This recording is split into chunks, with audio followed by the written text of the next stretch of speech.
You are listening to War of the Stars, a Star Wars podcast presented by Realm of the Mist Entertainment with your host, John Tolly.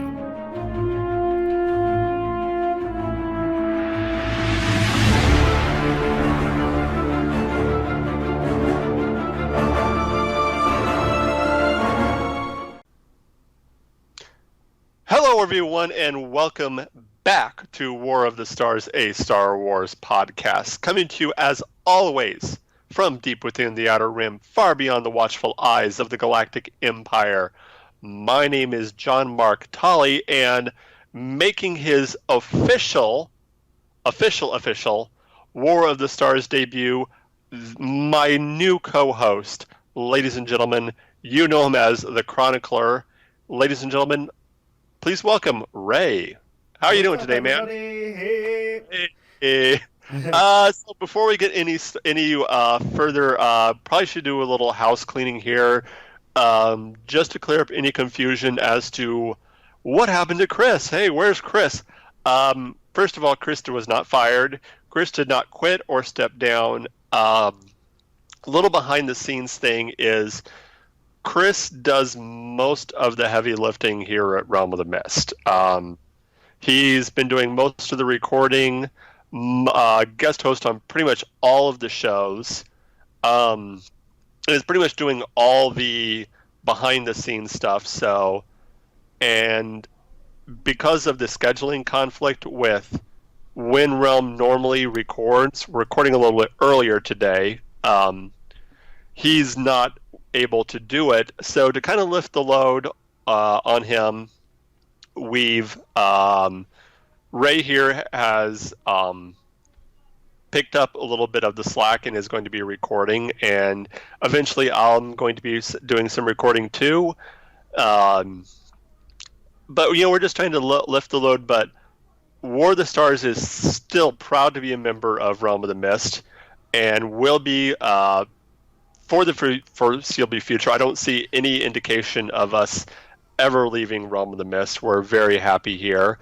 Remember to catch all of the shows in Realm of the Mist on Anchor.fm.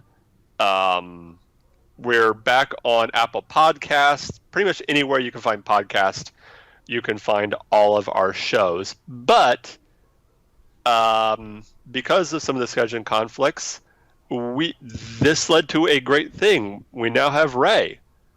So Ray, why don't you tell us a little bit about yourself? Well, as you stated earlier, I am the dungeon master or storyteller, however you want to look at it, at Chronicles of the Lost Realm. I've been, DMing for Dungeons and Dragons for the better part of 16 years, 17 years, something like that. Actually, it may have even been longer than that. My math is a little bad. So that is one thing you may not know about me, is my math is terrible. But Number bad. But I'm a big fan of Star Wars. I always have been, especially Star Wars theories that fans put out there. And when I found out that there was a show like this, I had to be part of it. I just had to make the timing work. And so, I'm very honored to be here, and I hope that I can fill the very large shoes that were left behind by Chris. It should be fun. We're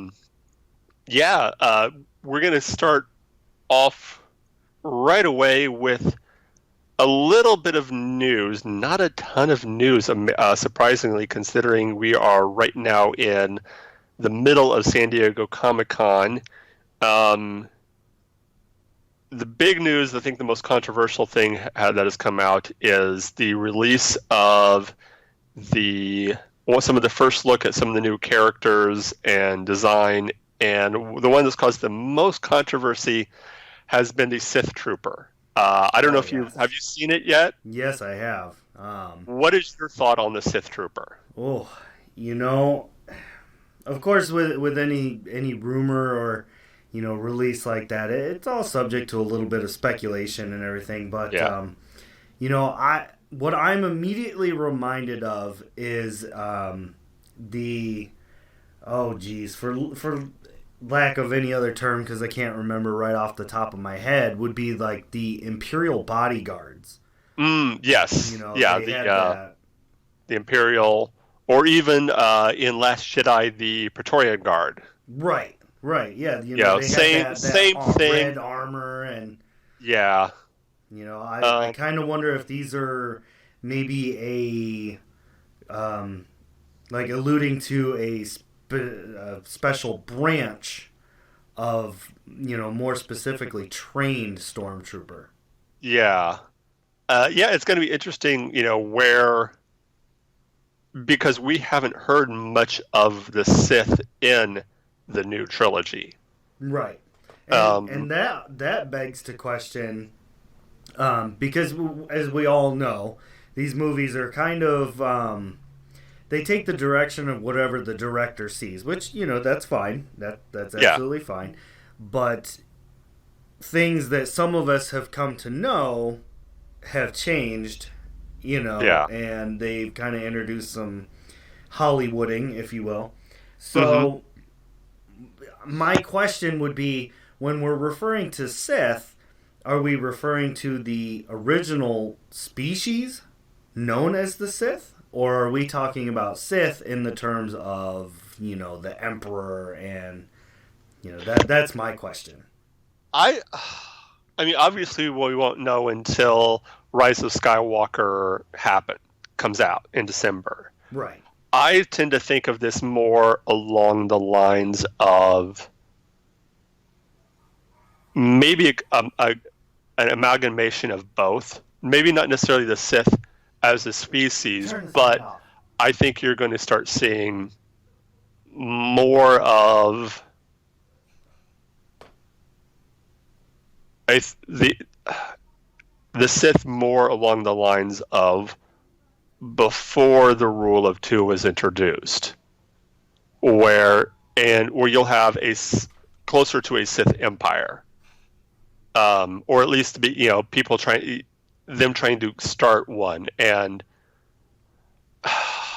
almost I see this as almost like the First Order looking back with nostalgia and seeing this, not really seeing the Sith for what they are, but what they perceive them to be as this golden age.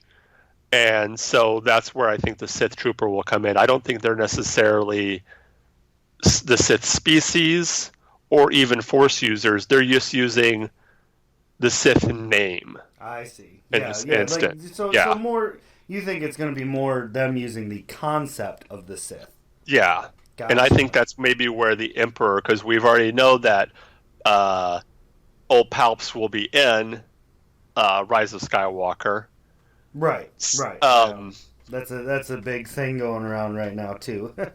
Yeah, how is he going to manifest himself, and but that leads to another kind of theory, which is, and I don't know how much of Rebels you watched. I actually did not watch a lot of Rebels, admittedly. So okay, whatever knowledge you have on that will be imparted upon me. The final season of Rebels, they introduced the, and I can't think what they called it, the world between worlds, which basically allowed for time travel. Oh. It was really cool how they did it. It was like pathways with different doors, and different doors led to different time periods. So when Ezra walked in there, you could hear voices, and you could hear voices like Luke's. You could even hear Ahsoka's from the Clone Wars, and Anakin. You could hear Ray talking. You could hear Jen. You could hear all these different voices talking, but each one, and you could pull someone out of their time and into that current timeline. So there's been rumors that could be a way for them to, because JJ has already said that this movie is going to tie all three periods together: the prequel period, the original trilogy period, and the sequel period. that this movie will tie it all together. That once this movie is over, everything will make sense. I think there's a lot of fans out there that are really hoping for that. Yeah. Now the question is will that be something? Will that explanation be something that the fans like? That's the big question. It's going to be a pretty even divide. I agree. Yeah. There's going to be people going to be like, "What you talking about?" Right. What you talking about, GJ?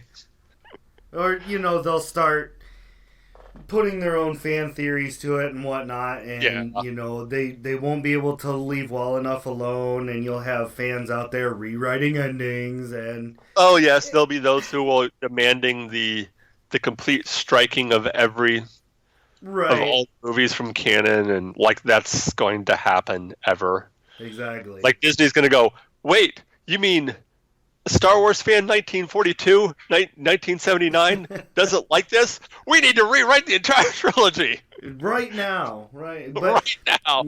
But the way Disney's doing things... Move the stack of money that Star Wars has already made out of my way. I have writing to do. Right? But, with the way Disney's going and, already announcing more trilogies and more spin-offs and this and that, I could honestly...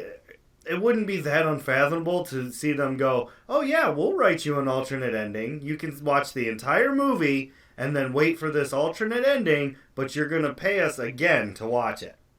Yeah. Well, speaking of other movies and other properties... they also announced officially greenlit a season 2 for The Mandalorian. Even before the first season has even hit, they've already greenlit season 2. So looks like they've got big hopes for The Mandalorian. They had big hopes for Edge of the Empire in was it Disneyland? Oh yeah. Galaxy's Edge. Yeah, there you go. Yeah, I mean, I think that was almost to be expected. You're going to get that big rush, and then things are just kind of peter down after a while. Right. But I think with Mandalorian, I mean, when you have Jon Favreau behind it, I mean, that's I definitely see that as, and from what I've seen, it looks like it's going to be really, really good. Yeah, from the, quote unquote leaks that I've seen and all that, the pictures and all the insider info, it does seem like a really, really good show, and I think I'm definitely going to find some time to watch that one. Yeah, definitely. And we haven't had any, from what I've been able to see, haven't had any real news on the Rian Johnson trilogy or the Benioff and Weiss movies. Right. So we're still, waiting for news from that, which I'm probably thinking they're going to wait until after, probably after December, after after Rise of Skywalker is out of theaters. They're probably going to wait until then before we start getting... in fact, I even go so far to say that we probably won't get anything concrete until Celebration 2020 in Anaheim. Right. Well, part of the reason I think we're not hearing anything about that, and maybe they haven't made any solid decisions yet. Yeah, I'm sure. You look at how things have gone with these last, the last two, the third one coming, whatnot. The just how the fans have reacted. I think they're waiting to see if maybe enough is enough, and they shouldn't push the envelope any farther. Yeah, I mean, there is that fear with any franchise movie like this, especially with them coming out so hard and heavy with so many movies so quick of oversaturation. I mean, you look at the comic book movies, and there's been talk about that for years about are they oversaturating the movies with all these movies, and you know, and the Marvel movies weren't coming, haven't been, you know, except with the exception of the last couple of years, haven't really been coming out as much as the Star Wars movies had. You know, Yeah. you'd have like a couple of years before, you know, between, uh, for the most part, between movies. I think these last two have been pretty, they've all been pretty close together. But, um, I mean, do you think that's a big issue? Is oversaturation with the Star Wars market? I really do. I think that is probably why things aren't going as well with the amusement park attraction of it. Is, you know, they and that's always kind of been an issue I've had with Disney. Don't Yeah. get me wrong, I love Disney movies. I think they're great. I grew up on Disney, obviously. Yeah. But I really do think that their biggest thing was they started really being about the money, which is that's fine. Yeah. You're a company. That's what you do when you're a company, and I totally Yeah. get that. But when you've got what was that one? My daughter really Descendants. You know, Yeah. they came out with Descendants 1. It had a really good reception and people liked it. And then it was like a month later, they're announcing Descendants 2. Like, oh, we're already in the works. And Yeah. then they were like, oh, Descendants 3. Like, we're just going to keep going and going. And I think oversaturating, coming out with so many spin-offs so quickly is probably Yeah. their downfall. It's not leaving the people wanting. Yeah, I agree. I do think that moving some of it to the small screen has, in a way, has helped. It's kind of moved it away from this big thing to let's get down, let's, you know, more in depth. So I think I do like the idea of moving some of these stories to the small screen, Right. you know, doing these TV shows, but Yeah. um, I feel yeah, like it's gonna as a be. TV show too, you get more opportunity to, you know, expand on the story. You don't have to cram it all into 2 hours or 3 hours. Like you can break it up, and you know, if the show is doing well, you get a chance to really enhance the story. Yeah, you get to know the characters more. You get to get more in depth in the world. Exactly. You know, and we'll get to visit places. Hopefully, I'm hoping that and see them more in depth. You know, see life and on these different planets and what they're like, and maybe get new planets. Oh, everybody likes new planets. Oh yeah, yeah, New places in the universe to explore. yeah. You know, Um, and I think another huge part too is that nowadays everything is so readily available. Like it's not like it was back in the olden years, if you will, that we had to drive to the movie theater, pay for the tickets, get Yeah. you know, nowadays it's new movie's out. Let me get this app on my phone. Oh, there we go. You know, Yeah. streaming services that seem to be all the rage right now. Yeah. You know, CBS and all of them are really, really onto it. And you know, I might get a little flack from it, but it's probably one of the only reasons that I didn't keep up with Star Trek Discovery was because it was a streaming service and I Same was here. watching it for free, and then that site went down, so I really liked it. I just don't see a point in paying for another streaming service. Yeah. That was the same thing. To get off topic or not, to quote another franchise, not necessarily to cross streams, but yeah, that was the only reason I didn't watch Discovery, was it was streaming, and that's going to be really the only reason I probably don't watch Picard, is again because it's on a streaming service. Right. Right. But just to say right now, if you haven't seen the Picard trailer, if you're a Star Trek fan, oh my gosh, wow. Yeah. I just wow. Anyway, Yeah. Didn't mean to cross the you know, dimensional barrier there. I just yes. It was more for the streaming references because The streaming, those are yeah, hot right now. yeah. You know. The other thing that I've seen a few people mention, and personally I don't understand why the people are getting upset about this, is that both Mark Hamill and the guy who plays Finn, I can't think of his name, Bodega. Bodega, have both kind of said that this will be the last time they play. That probably be the last time they play the characters, and I've seen a lot of people saying, "Oh, this proves that they hate what's going on." And no, okay, listen to me carefully, people out there. This is the last movie in the Skywalker saga, so yes, this will be the last time you see Luke Skywalker in a movie. Oh man, you're gonna make so many enemies right now. They've already said this is the last movie in the Skywalker saga. Right. So it makes sense that, yeah, this is going to be the last time Mark Hamill will probably be playing this character. Right. Well, they're moving on. They're going to be telling different stories. Going on, talking about that. So, same-ish, anyway.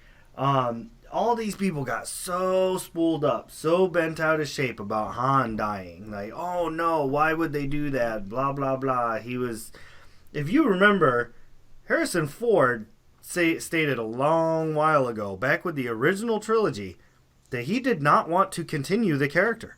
That's why they froze him in carbonite, was because they didn't know if he was coming back. He wanted to kill the character off in Jedi. Exactly. He even had that was part of his contractual arrangement, is I will come back and play it as long as you kill him. Yeah. So yeah, that was one of the things that kind of got me. Everybody getting so upset about that. So yeah, he wanted into what you were talking about. You got Mark Hamill who's saying, "Okay, this is it for Luke." Well, yeah, this is kind of the natural conclusion. Yeah. And if you're moving on from this storyline, from this saga, then it makes sense that all these characters that we've seen through the sequel will have their stories end and wrapped up too.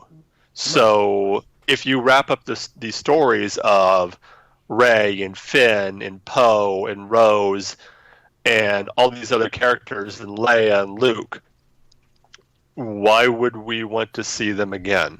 Right. We've seen their story. Now you can argue that you can go back and do a Leia prequel story. You can tell Leia's story before she met Luke and Han. When you could theoretically do a story like that. You could theoretically do a story of Luke on Tatooine. But I think that they will do that. But I see that fitting in more with a Obi-Wan story, right? Where we see Luke as a background character. Mm-hmm. The only person in the entire franchise that got more than 3 movies to resolve their issues and everything was Anakin / Darth Vader. Yeah, which that always and I've said this before on this show, when people go on and on about we want a Darth Vader movie, I say you had 6 of them. Right. Yeah. It's called Star Wars. The entire prequel and original trilogy is basically Darth Vader's story. It is the whole original 6, if you will. That was Darth Vader's story. Is Anakin Skywalker's story. Right. That was it. and yet people want more. Like, dang. That being said, now, some of the fan movies, especially I don't know if you've had a chance to see Star Wars Theories, Shards of Vader. I haven't seen that one yet. That one is amazing. He spent something like $100,000. Oh wow! Of his own money to make it, and even got permission from Lucasfilm to do it. So, wow. But yeah, definitely, it's a 15-minute short, and it's amazing. He's already working on episode 2. I'm definitely going to have to check that out. Definitely do. I put out feelers to try to get him on the show. He's pretty popular, pretty big, so that might be a shot in the dark, so to speak. But still, But you never know until you try. If you're listening, Star Wars Theory, the invite is out.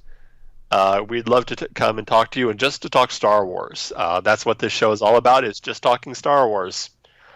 Yeah. Which leads me to, I guess you could say, the main topic for today, and it's something we've done before, but I think it's kind of always good to kind of revisit, especially when we have a brand new host here, is to kind of have Ray talk a little bit about his history with Star Wars, and we'll kind of talk, both of us, about how we came into the fandom and how we got where we are as fans of Star Wars. So, Ray, what is your earliest memory of Star Wars? I would have to say that my earliest memory was, I was probably 8 or 9, and I remember my uncle had the VHS for A New Hope. Oh. And, I asked him, I said, "What's Star Wars?" He says, "Oh, that's one of the best movies you're ever going to watch." And he popped it in, and, 8-year-old Ray sitting there munching popcorn, watching A New Hope, and that was it. I needed more. I was hooked at that point. And it was continuous after that. I even watched what would be considered offshoot movies, back then. I watched the Christmas special with one of my favorite Wookiees ever, Lumpy. Lumpy! Lumpy. Well, what was the other one? Attack on Endor. I watched the Ewok movies. The Ewok movie. I watched the Ewok cartoons with Wicket as the main character. Did you watch Droids? I watched a little bit of Droids, but I'm gonna have to admit, C-3PO was probably my most hated character. I never liked C-3PO.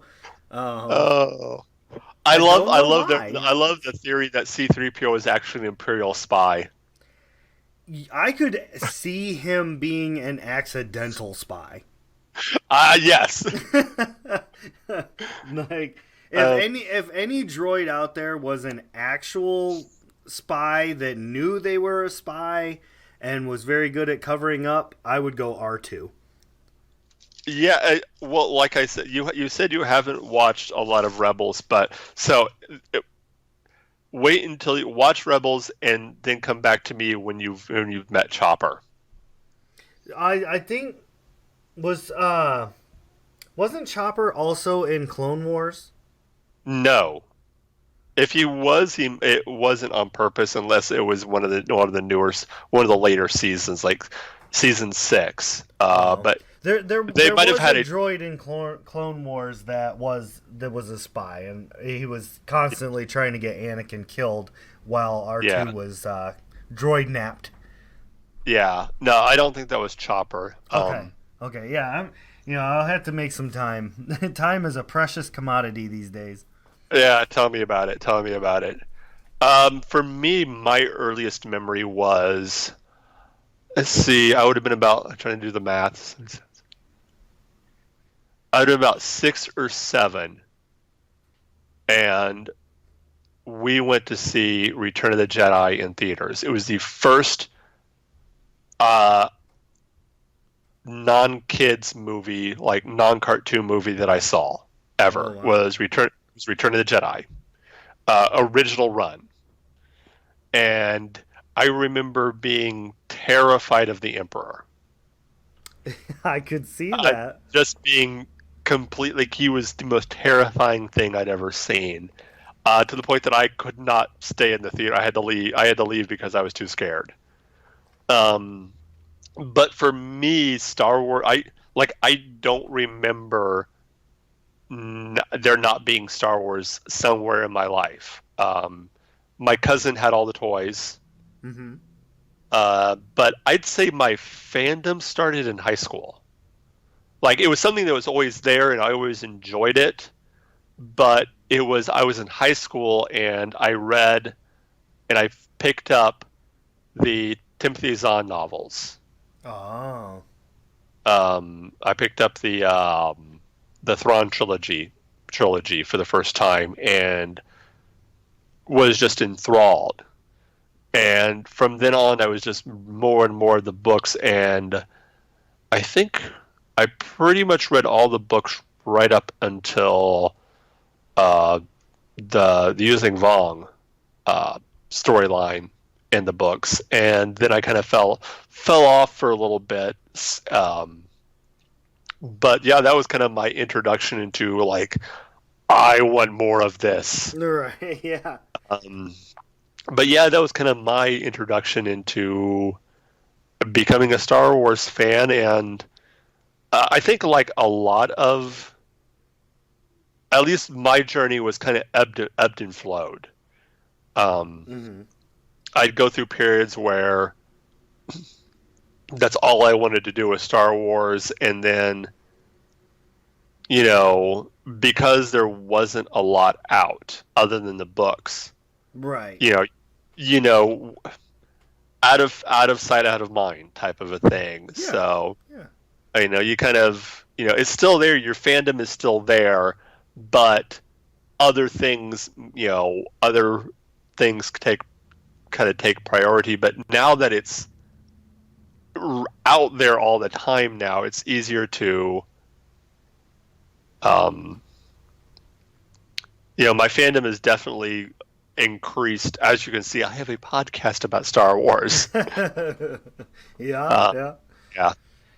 See, that for me, anybody who's listened to Chronicles of the Lost Realm know that I'm a very big tabletop gamer kind of guy. I like rolling the dice. I like creating stories from nothing and whatnot. And one of the things about me that a lot of people may not know is that I'm not just into the Dungeons and Dragons. I'm into pretty much any kind of tabletop gaming. So there was a while back, Star Wars, the Saga Edition, and it was very, very, very similar to the Dungeons and Dragons system. And so I got the books and I started creating my own idea of what happened after Return of the Jedi. And this was back when the movies hadn't even the new movies haven't even been thought of. Like this is back long ago. And so when they announced the new movies, I kind of got excited. I was like, oh, they're going to follow the books. We're going to see Luke starting a Jedi school. We're going to see, a whole new rise of the Jedi. And that didn't happen. And I was kind of disappointed. But, so what we were talking about with the rising and falling of the fandom, out of sight, out of mind. So I've got whenever I watch Clone Wars on Netflix, all of a sudden I get this incredible urge to play Star Wars, Saga Edition. Like I want to get people together. I want to create some Jedi or, soldiers or whatever and just go nuts. And I get really, really spun up about it. I get all kinds of people invested in it, and they come up with ideas, and we're pitching ideas back and forth and creating a story, and we're almost ready to play. We're almost at game time with our dice. And then I stop watching the show. For whatever reason or another, be it, I just don't have time or whatever. But I stop watching it, and all of a sudden it out of sight, out of mind. It just kind of tapers off, and I stop talking about it. Yep. That's exactly sometimes how it goes. Yeah, so I totally get where you're coming from. Yeah. Um. Well, I mean, what would you say are your favorite aspects of the saga? Oh, favorite aspects. Well, I mean, who wouldn't like to be able to use the Force? Oh yeah. I mean, even Han used the Force to some degree, while he may say otherwise. Um, him and Obi-Wan going back and forth about the belief in luck. Mm-hmm. I truly believe that Han was subconsciously using the Force and just didn't know it. Yeah. But anyway, I really, but not that I like the Sith. I don't want anybody thinking that I'm playing any kind of favorites or anything like that. But to me, the red lightsaber was always extremely appealing to me. I don't know why. I just really liked that red lightsaber. Well, I think I don't know, and this might be something that if we ever have a chance to get someone who is a into philosophy or stuff like that. I actually know someone, and we've had him on before, so we might look at that to talk about this whole thing of why, as a culture, we always seem to like the bad guys. The bad guys are always the cool, whether it be, Darth Vader. Everyone loves Darth Vader. Right. He's the coolest. Well, I think a big part of that was because of the prequel movies made him a somewhat relatable character. We've all had hardship. We've all gone through things in our lives that have made us sad and angry, and we can relate. And we can sit back and say, if I was honestly in that position, I would probably be a Sith too. Yeah. Well, even before the prequels, I mean, Darth Vader, if you were to ask people who their favorite character in Star Wars was, I'd say Darth Vader would be pretty high up there. Everyone, it was the look, that black suit, that menacing voice, the breathing, this almost unstoppable force that just kept coming at you. That sweet voice of James Earl Jones. Yes, which my wife has now gone on record just as saying that James Earl Jones is the world's greatest dad. Is Hollywood's greatest dad. He played Mufasa and Darth Vader. He is officially the greatest dad in the world. I like it. Oh. But those. But when, and this might be something that maybe if we could get a guest on at some point that knows more about the lore of the lightsaber and the kyber crystals and things like that, maybe they can elaborate on.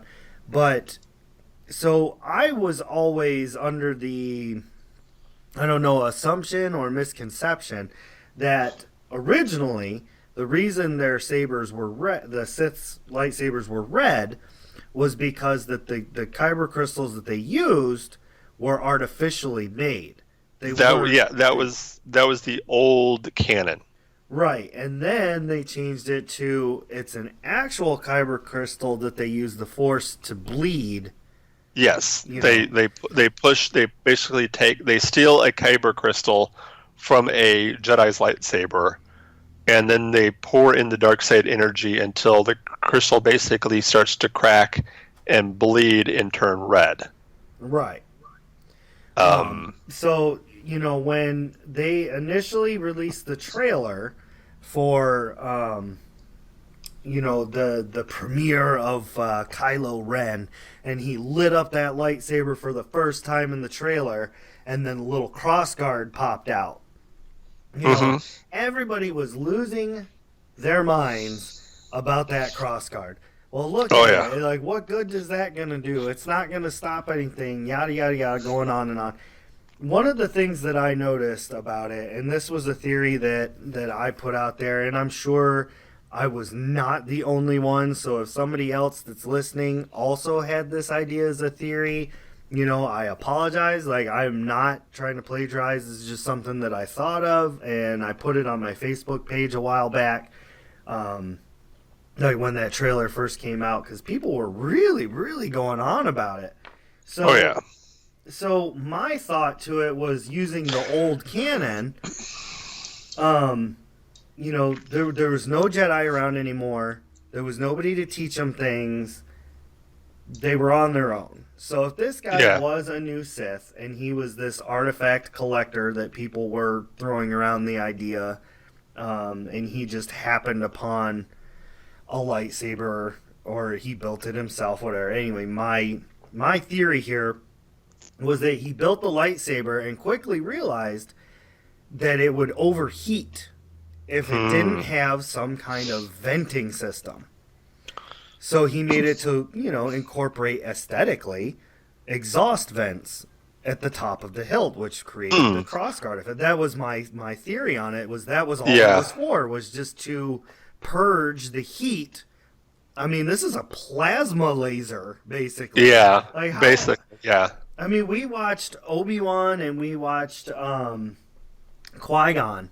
It was Qui-Gon most specifically, using his lightsaber in Episode 1 to burn through a blast door. I mean, how much power does that really have? That's got to be hot.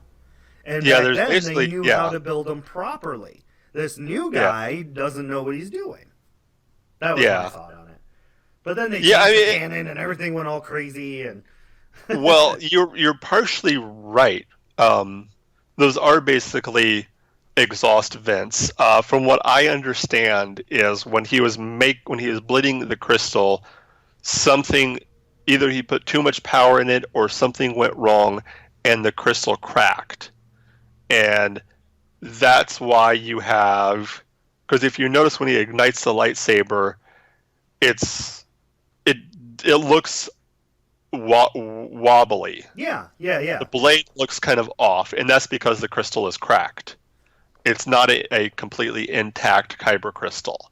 I see. That's why it looks the way it is, and that is actually because you see in one of the episodes of Rebels, when they go to a Sith temple, you see a crossguard lightsaber, a blue one. So when the Jedi used, so it's actually ancient design, which makes sense that you would have something like that where it would be where they're still trying to figure out how do these things work. And you get one that's super powerful, like, oh, we need to make exhaust vents, until they were able to refine. Because if you've ever read any of the old comics, and any of the old books before the what's now Legends, the original lightsabers actually had battery packs to them. Right. Yeah. Did you imagine having to swap out one of them in combat? Yeah. You had like these giant. They almost remind me of the Ghostbuster packs. Right. You had you'd have like a backpack on you with a cord leading to the lightsaber. I see. And that's what you'd have to go into battle, with those. Right. So yeah, always very, very interesting. And to see how all these things changed, not just throughout the history of Star Wars, but yeah. Yeah. So another thing, I saw it on my Facebook the other day, it kind of cracked me up a little bit, was how the mind is able to associate sound with a picture, even though there is no existing sound. And the picture that they showed was a picture of the Cantina Band. And I immediately heard the song in my head. I was like, oh, okay, that's amazing. Oh yeah. So obviously that's something else that really stuck out in my mind. Like even from a kid, that song, it's not even a great song. It's one of them things. If I hear it come on, I gotta listen to it. Oh yeah. And it's funny. Even you just mentioning it I can now hear it in my head. Oh, I guarantee everybody who's you listening said is like, oh yeah, there it is. Everybody. But I don't. Oh, What they did with the when they remastered it, oh. that whole We do scene not to speak me. of that. Oh my gosh, what did they do? But It's still not as bad as rewriting the song in Jabba's palace to right, an entire song and dance number. there was some things that just didn't need to be expounded on. There was nobody asked for that. Yeah. But I do like just the story as a whole. Obviously there was this whole Greek style son versus father thing going on, which reportedly was based off of Lucas having some issues with his father and yada yada yada, whatever you want to believe on that. It was just that, in my opinion, the only true bad guy in the movie was the Emperor. He was the only one that was clearly a villain. Everybody else was kind of back and forth. I mean, for a little bit there, you had Yoda, who was the epitome of the good guy that could do no wrong. But everybody else was kind of gray, and I really I could relate to that. I think, and of course, with the hindsight of the prequel trilogies, this kind of changes it. But in really the only movie where you can honestly say that Vader was the quote unquote villain of that movie was Empire. Right. New Hope, Vader wasn't the main villain. If you remember, the main villain of A New Hope was Tarkin. Right. Yep. He absolutely and was. Jedi, it was the Emperor. So really, it was only Empire where he was the main villain. Right. But even throughout that entire movie, even though he was going back and forth with Luke a lot, you kind of get that sense that, and you're right, with the prequels, it does definitely change how you look at those scenes. But you really see, like, oh, this is a guy who went through some stuff and is probably still trying to get through it. I mean, he's kept alive by machines, and he was supposed to be the prophecy, the chosen one. He was supposed to be the best Jedi ever, and now he's nothing but a shell of what he was. Yeah. So it's going to be bad. We call that a little foreshadowing, because on the next episode, when we come back next week, we're going to be talking about that prequel era, mainly about the Clone Wars. We're going to be starting a series on the Clone Wars. We're going to be talking next week of Prelude to the War. Yes. Talking about all the events in canon and in universe that led up to the Clone Wars, and just kind of going over them and just discussing and seeing how everything led up to the eventual Battle of Geonosis. Absolutely. 501st, reporting for duty, sir. That's right. Vader's fist. Yeah. Love it.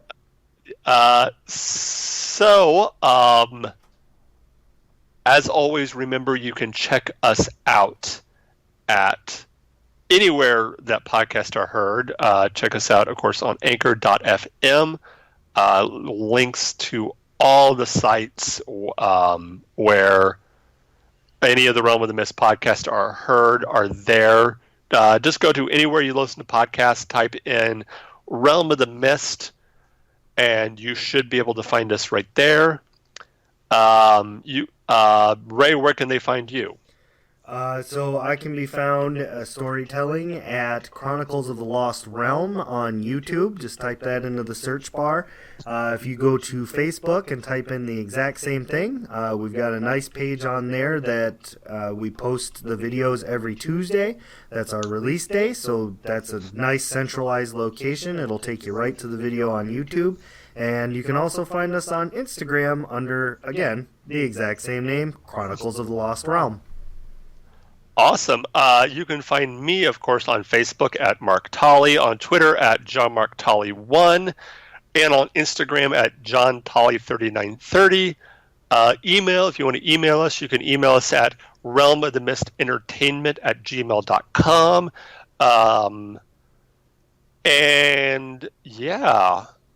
Facebook, Realm of the Mist Entertainment, and fans of Realm of the Mist Entertainment. Also, War of the Stars fan page on Facebook, and Twitter at Realm of the Mist Entertainment. Yeah. So, yeah, that's pretty much it. So until next time, just remember, this isn't just my Star Wars. This isn't just your Star Wars. This is our Star Wars. Until next time, may the Force be with you.